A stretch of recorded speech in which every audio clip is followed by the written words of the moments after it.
I remember exactly the day I met Ulysses, almost as if it had been yesterday. I can still feel the soft hum of the plane cabin and the smell of leather from the seats. It was during a business trip, the first in which my company decided to reward my years of effort by buying a first-class ticket for my transatlantic flight. At that time, I had just turned 30 years old, and although I considered myself successful in my career as a manager of a multinational, that experience was going to be something completely new for me. That's why I boarded the plane with some nervousness, my high heels clicking softly on the carpet as I followed the flight attendant to my seat. Once there, I settled in, enjoying the small victory I had achieved and marveling at the space and comforts I would have for at least 14 hours. And then the most handsome man I had ever seen in my entire life appeared in front of me, Ulysses. Tall, with dark curly hair, with a pair of blue eyes that reflected a strange mix of disinterest and determination. He wore an impeccable suit and moved with the confidence of someone who is undoubtedly used to the world revolving around him. I began to feel nervous when I saw him advance in my direction, but not as much as the moment I noticed that he would occupy the seat next to mine. I swear I didn't know why, but my stomach clenched so hard that I thought I might have to pay a visit to the airplane bathroom before takeoff. But I forced myself to calm down. I was a manager, someone who was used to dealing with the attention of large numbers of people and knowing countless men and women who led the largest companies in the country. Not for nothing had I been given the responsibility of representing the company at an international exhibition. However, when his eyes landed on mine, I couldn't do anything but hold my breath. At that moment, he decided to nod his head as if acknowledging that he had company at his side. He didn't smile, nor did I, which gave me the impression I needed to stop feeling so enthralled by a handsome man. It was as if I didn't exist, as if the simple fact of sharing the same cabin was a punishment for that guy. I, without a doubt, couldn't believe it. At that point, it was clear that he was just a rich guy who didn't want anyone or anything to get in his way, but he would soon discover that there was much more beneath that layer of coldness. It all started when the flight was already in the air and the cabin lights were dimmed for dinner service. A flight attendant approached with a smile and offered us the menu. Ulysses, with a firm but polite voice, asked first, almost without looking at her. Trying to maintain my composure, I ordered the same thing even though I had no idea what that combination would taste like. That's when I heard a cough that camouflaged a small laugh.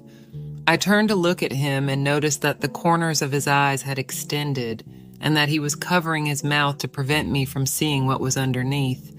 But at no point did he look at me, which led me to be surprised when I heard his voice speak directly to me. "First time in first class?" Ulysses asked, almost as if he read my mind. I couldn't believe I was hearing that question from him. Was it that obvious? I thought at that moment, as I debated whether it was better to lie to the arrogant rich man and pretend that it was something normal for me, or confess that this was the first experience in something as expensive as traveling to the other side of the world in first class. In the end, I opted for the second option, letting the air out and feeling my cheeks heat up. He would know if I was lying anyway. "Is it that noticeable?" I responded, half laughing, half embarrassed. "Don't worry, we all have a first time. I am Ulysses. Marcella, a pleasure." Our conversation could have ended there, but something about his tone and the way his eyes seemed to soften intrigued me. During dinner, I observed how he treated the crew, and I noticed that, although his attitude was firm, it was never rude. I was simply accustomed to a standard of living that I was just beginning to glimpse. As the flight continued, our talks became deeper. It was there that I discovered that Ulysses was 10 years older than me and was the president of a large publishing group in the country, a detail that he mentioned almost indifferently. His voice lit up when he talked about his work, books, and how his company was transforming the industry. He told me fascinating anecdotes about famous authors, and at some point, the initial coldness completely faded. "And you, Marcella? What do you do?" he asked with genuine interest. "Me?" I asked, as if I really wanted to confirm that this important man really wanted to know about me. Of course he replied, as if his initial question had not been obvious. I want to know what brings you here.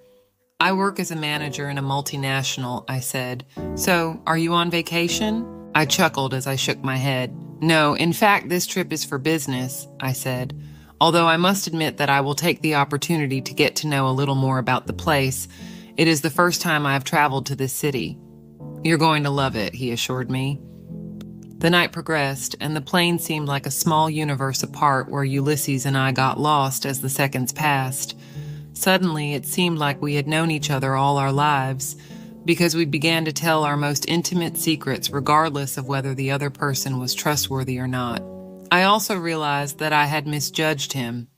Ulysses, with his seemingly perfect life, had his struggles and sacrifices that he assured me no one cared to know about, and that made me feel an unexpected connection with him. People are only interested in my money, he said, smiling with a sadness that also began to overwhelm me. That's when I decided to hug him as a consolation, so he would know that at least that stranger on the plane where he would cross the ocean thought he was a good person. However, I never imagined that because of that simple action, things between us would become a little more intimate. That hug was the door for Ulysses to open up completely to me. Suddenly, he told me that he was engaged, a fact he dropped with such surprising naturalness that I didn't have time to process it in my head. My heart skipped a beat, and a mixture of intrigue and sadness washed over me. Of course, a handsome man had to be engaged, or at least that's what he told me. It was so crazy to think that someone as rich as Ulysses was single, and even more so that he could notice a woman who was nothing more than a manager. But things didn't end there. She is wonderful in many ways. But sometimes I wonder if this is really what I want, he confessed, his voice barely above a whisper. Why are you telling me? I asked him, unable to hide my curiosity. I don't know, he admitted. I guess sometimes it's easier to talk to a stranger than to someone close. At that moment, I was going to respond that I was flattered by the confidence he was giving me until I felt him get closer to my face. It was then that he whispered some words that, even years later, I have not been able to forget. Besides, there is something about you that makes me want to be honest, Marcella. You are special. His words hung in the air between us for a few moments until I smiled and changed the subject. I wasn't prepared to accept that someone like Ulysses considered me special, nor did I have the time to do so during the trip. However, as time went by, the conversation showed that there was an undeniable attraction between us, as if the sparks between us were flying more and more. That's why the rest of the flight felt like a dream, even more so when we noticed the first light of dawn beginning to filter through the windows of the plane. But that also meant something else. Farewell. Finally, the plane began its descent, and we knew that soon this little universe we had built would come to an end. I couldn't lie. As we got off the plane, I felt sadness, as if a part of my life had remained inside that plane. But then, Ulysses decided to take the step so that it would not simply remain a friendly chat during a flight. Would you give me your number? He said. This is how we'll meet for dinner one of these nights. I gladly accepted, since I wanted to see him again. The weeks that followed were like an emotional roller coaster. Ulysses and I stayed in touch, messaging each other from time to time, sharing snippets of our lives as we worked. The truth is, I was enjoying the attention I was receiving, since he did not skimp on letting me know that he was thinking of me at all times with some gifts that were well received. Until that moment, I felt in the clouds, almost completely forgetting the confession that Ulysses had made to me on board the plane. But then the day arrived. The dinner he had promised me was at a fancy restaurant, one of those places where the food was worth more than my salary, and where you could only get in if you had an invitational membership.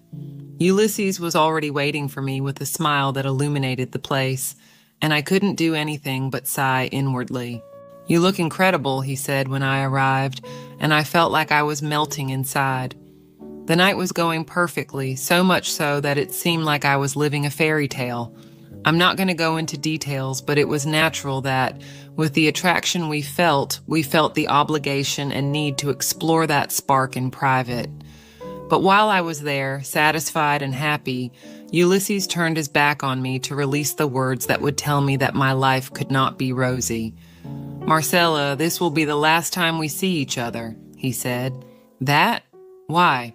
I asked. "I can't do this to my fiancé," he responded, while my heart skipped a beat, shrinking in my chest. His fiancé. He was still with her, and I, at that moment, was just the other one. I was going to get up and tell him that there was no problem, that we could continue seeing each other secretly back in the city, but he spoke first. My commitment to her is something I can't break, and although ours has been incredible, I can't continue with this. I am not so. His words were like a bucket of cold water, but deep down, he knew it was the right thing to do. I nodded, unable to contain the tears that began to flow. There we hugged for the last time, and without fear of appearing dramatic, I felt that a part of me stayed with him, with a love as brief and fleeting as life itself. Months later, while flipping through a financial magazine, I saw a photo of Ulysses and his fiancée, now wife. They looked so happy that I felt a pang of something I identified as jealousy. I couldn't help it. He had been mine for a few weeks. However, I was happy to know that we had both made the right decision and that this woman had an incredible man in her arms. Today, when I think of Ulysses, I do so with a smile. After all, he had come into my life to show me that there is more beyond what we know, that sometimes people appear in our lives not to stay, but to teach us something valuable.